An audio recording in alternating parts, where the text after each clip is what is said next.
Hi you guys, this lesson is about similar figures and scale factor. So the very first thing I want to remind you is that similar figures are figures that have the exact same shape, but they're a different size. And when we talk about similar figures, their side lengths are always proportional. Okay, so figure A is a rectangle, and we know that if we count the distance of the length, that's going to be 2, and if we count the distance of the width, that's going to be 7. And for B, if we count the distance of the length, that's 4, and for the width, it's 14. So when I say the side lengths are proportional, what that means is if you make a ratio of the length over the width for rectangle A, and you make a ratio of the length over the width for rectangle B, these two are proportional, meaning that there was one number that you multiply both the numerator and the denominator by to get to an equivalent fraction. Okay, now the number that you multiply by to get to an equivalent fraction, that is called the scale factor. So when we talk about similar figures, they always get bigger or smaller, so enlarged or reduced by some scale factor. Okay, so to figure out what the scale factor is, what you need to do is you need to say what number, okay, we're looking for what number did we times the 2 by to get to 4? What number did we multiply the 7 by to get to 14? And in both cases, that is going to be a 2, right?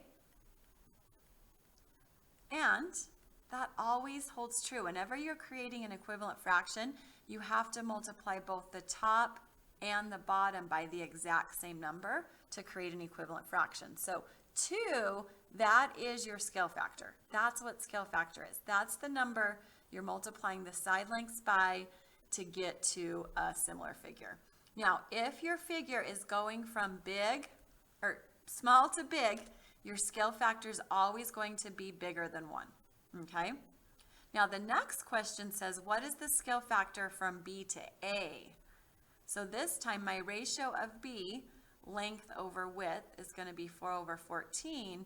My ratio of length over width for figure A is 2 over 7. I want to know what my scale factor is from B to A. So this time we're going to have to say, what are we multiplying 4 by to get to 2? What are we multiplying 14 by to get to 7? And in this case, if we want to solve this equation for the x, because the x is being multiplied by 4, we want to undo that by using division, and we get 1/2. So if you take 4, you multiply by 1/2, you get 2.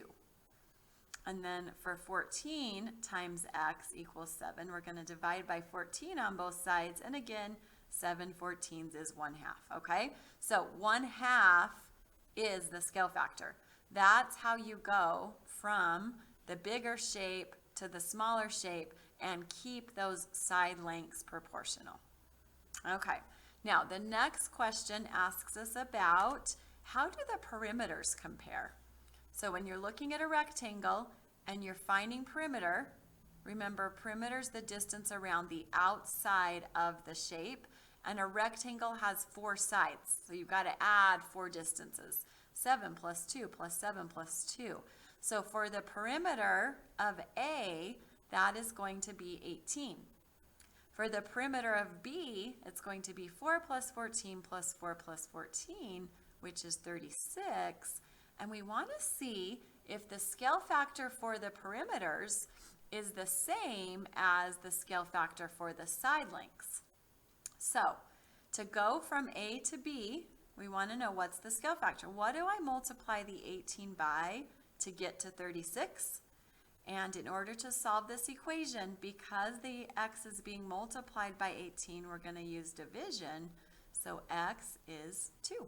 So to get from A to B for perimeter, scale factor was 2. What if we check for B to A? Okay, so let's check and see if it's still the same if we're going from the smaller shape to the bigger one. So from B to A, if I do 36, and then the perimeter for A was 18, we want to know, what are we multiplying 36 by to get to 18? So to solve that equation, we would divide by 36, and x is 1/2. So we can say that when we're talking about perimeters, the scale factor that we use to either enlarge or reduce the shape, that also works for perimeters. Okay, we're going to skip the part about area. We may come back to this in another lesson, but we're not going to worry about doing that today. Okay, so just cross that part out, and we're going to go to the next one. We're going to do another one together, and then I'm going to have you do a few problems on your own. Okay, what is the scale factor from A to B? So a couple of things that are really important to remember is scale factor is the number that you are multiplying by to create a similar figure, right? So you're creating a figure that has proportional side lengths. It's just either bigger or smaller than the original. So if we're going from A to B and we want to know what the scale factor is, we first need to know the side lengths, right? So for A, this distance is 15, this distance is 15, so we have a square, 15 by 15 square. And for B, this distance is 3, this distance is 3, so we have a 3 by 3 square. So if we want to know the scale factor from A to B, that means we want to know, so A was 15 over 15. That's the ratio of the side lengths, length to width. For B, the ratio of the side lengths, length to width is 3 over 3. So we want to know what are we multiplying by to create an equivalent fraction. Okay, so 15 times by what number gets us to 3? And in this case, we're going from a bigger shape to a smaller shape, which means our scale factor is going to end up being a fraction. That's always true. Every time you're going bigger to smaller, you're going to always end up with a fraction.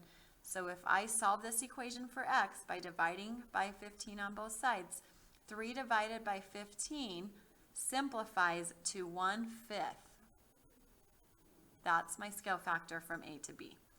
And then my scale factor from B to A, so this time we want to know if I take my ratio of length to width for B and I take my ratio of length to width for A, and we're trying to find the scale factor from B to A. This time we're going from a smaller shape to a bigger one, which means our scale factor is going to need to be a number bigger than 1. And to find that scale factor, we say 3 times what gets us to 15. So to solve that equation, we would divide by 3 on both sides, and we get 5. So scale factor from A to B, so from the bigger shape to the smaller shape is 1/5. Scale factor from B to A, smaller to bigger, is 5. Okay, now we're going to talk about how do the perimeters compare. So let's check and see if that scale factor holds true for the perimeters. We know that this side is 15, this side is 15, so the perimeter for A is 60. The perimeter for B, we know that this is 3 and this is 3, so the perimeter for B is 12. And we want to know what the scale factor is. What number do you multiply 60 by to get to 12? So if we divide by 60 on both sides, we get x equals 1/5. So we can see that that's the same. And then if we're going from B, which is 12, to A, which is 60, we want to know what number are we multiplying the 12 by to get to 60. So if we divide by 12 on both sides, we get 5. Okay, so when it says how do the perimeters compare, well, we can say the scale factor of the perimeters going from A to B is 1/5, and the scale factor of the perimeters going from B to A is 5. Okay, so let's go ahead and cross out this part. And now here's where you are going to do this part independently. So I want to go through the instructions with you so that you know what you're doing. It says use colored pencils to create all the shapes below on graph paper. Label and color each one as directed. So First one, using shape A, draw a similar shape using a scale factor of 6. Label the new shape B and color it blue. So if you're taking shape A and you're drawing a similar shape, that means you're creating a similar figure and your scale factor is 6, that means your shape is going to get bigger by 6 on all sides. Okay, so if this is 1 and this is 3 and this is 2 and this is 1 and this is 1 and this is 2, to create your bigger shape, to keep your side lengths proportional, you're going to have to multiply everything by 6. Okay, so you're going to have a 1 by 6, so that means the top of your shape is going to be 6. You're going to have a 3 by 6, which means this part of your shape right here, your new shape, is going to be 18, right? You are going to have to do 2 times 6, this part right here of your shape. So for your new shape, you're going to have to do 2 times 6, which is going to be a 12. For this part of your shape right here, you're going to need to do a 1 times 6. Okay, and that's going to be a 6. And then the last part of your shape is going to be this part right here, right? And that is going to be a 2 by 6. So that is going to be 12. Okay, so basically you're enlarging shape A by a scale factor of 6, meaning that you're creating a new figure that has these side lengths. And then you're going to do the same thing for number 12. You're going to use shape A, so that's going to be your starting shape. Then you are going to draw a similar figure using a scale factor of 3.